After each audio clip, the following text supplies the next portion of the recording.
m'en branle. La science-fiction et le cinéma français, c'est une histoire d'amour contrastée. Notre cinéma hexagonal est un peu frileux en la matière.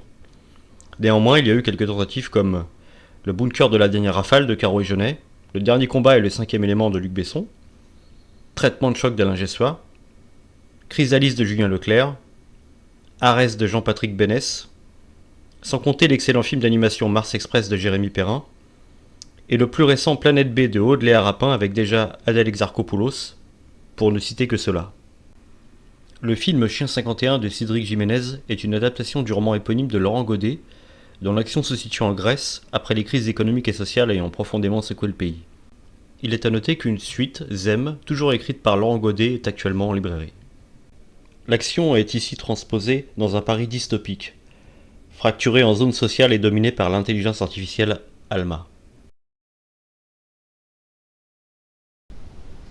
En premier lieu, l'adaptation du roman de Laurent Godet, si vous attendez une adaptation fidèle, si vous l'avez lu, vous serez déçu parce que effectivement, le film reprend la trame globale du film, l'intrigue principale, on va dire, les deux personnages principaux, et puis ça s'arrête là en fait. Puisque le lieu déjà évidemment est différent, puisqu'on est à Paris, en lieu et place de la Grèce, après les crises économiques et les crises sociales qui ont suivi. Là, on est dans un Paris amélioré, on va dire, c'est ce que dit le réalisateur.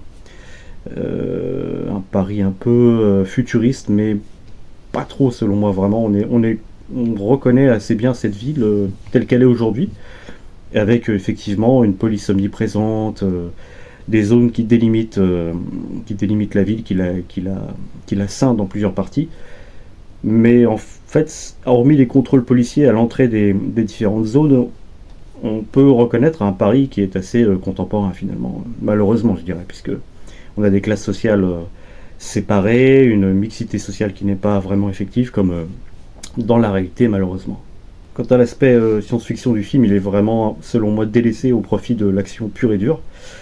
Effectivement, les décors sont assez sobres et on y retrouve ce qu'on connaît déjà dans Paris, enfin, selon les différents quartiers que l'on peut visiter. Effectivement, hormis encore une fois les drones, ce genre de détails, ou les contrôles policiers ultra présents, encore plus que dans la réalité, veux-je dire, on est davantage vraiment dans un film d'action plutôt que dans un film de science-fiction. Donc c'est vrai que la promotion a été faite un peu, pas par l'équipe du film, mais en tous les cas, le film a été un peu vendu comme un film de science-fiction futuriste, ce qui n'est vraiment pas proprement parlé, puisqu'on est vraiment dans un film d'action pur et dur.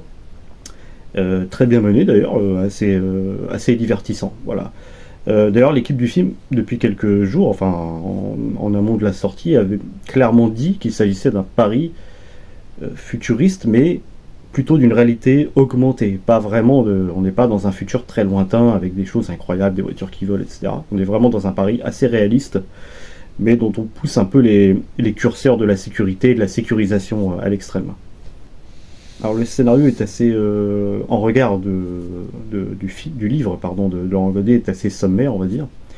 On a laissé beaucoup de détails, effectivement, sociologiques, géographiques, géopolitiques plutôt, qui étaient dans le roman de Laurent Godet, mais bon, c'est une adaptation, et en l'occurrence, là, c'est davantage, effectivement, comme je l'ai dit précédemment, un film d'action pur et dur, donc on connaît Cédric Jiménez, il est très à l'aise dans ce domaine, donc j'imagine qu'il a voulu faire un film d'action, voilà, dans un Paris futuriste, et c'est très réussi de ce point de vue-là, selon moi.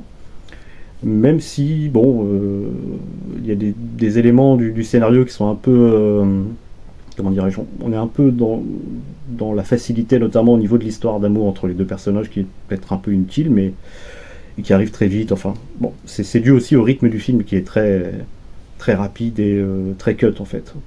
L'interprétation est, selon moi, assez juste. Je pense que la direction d'acteur était très sobre. Et Gilles Lelouch et Adèle Exarchopoulos, qui ont les rôles principaux, sont très bons, mais ils ne font pas grand-chose d'inhabituel, puisqu'on les retrouve vraiment dans des rôles qui leur collent parfaitement à la peau, mais ils font très bien le travail, et puis ils incarnent parfaitement leur personnage, et ils servent l'intrigue. Et dans le registre de l'action, ils s'en sortent vraiment plutôt pas mal. La bande originale est assez illustrative. Il y a, selon moi, pas de morceaux vraiment de bravoure qui ressortent de l'écoute à l'écoute du film, en fait. mais elle fait très bien le job et elle est, à l'instar du style du film, très efficace. Quant à la photographie, elle est assez belle.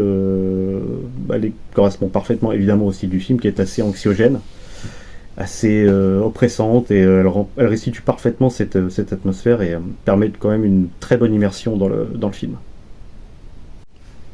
Donc en résumé, en ce qui me concerne, j'ai été un petit peu déçu par l'aspect science-fictionnel du film que j'attendais plus présent. Mais je me suis malgré tout trouvé assez diverti par le film, qui dure 1h45, donc on n'a pas trop le temps de... Il n'y a pas de longueur en fait dans le film. On est vraiment... dès le début, on est immergé au cœur de l'action, et puis ça ne s'arrête plus en fait.